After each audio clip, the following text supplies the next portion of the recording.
যে হুজুর 70 বছর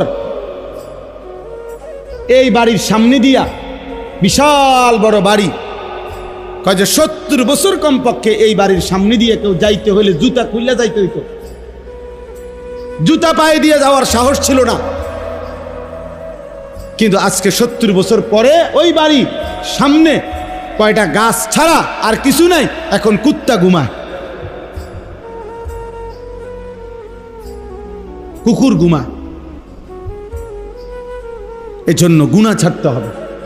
আজকে আমার মূল বক্তব্য এটাই, আপনারাও ছাড়তে হবে, আপনাদের সন্তানদেরকেও গুনাহ থেকে ফিরাইতে হবে। শয়তানের রাস্তা গুনাহের রাস্তা, না হলে এই জাতি টিকবে না, এই জাতি টিকবে না। আমাদের উপরে আযাব গজব মুসিবত, আমাদের ছেলেদের এই অব্যাহত, মেয়েদের এই অব্যাহত নাফরমানির কারণে এখনো টের পাচ্ছেন না।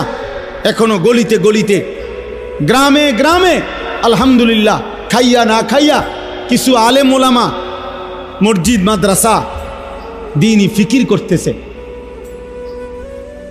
দ্বীনি ফিকির করতেছে। কিন্তু একদিন দেখবেন এগুলোও বন্ধ হয়ে যাবে, একদিন এগুলোও বন্ধ হয়ে যাবে।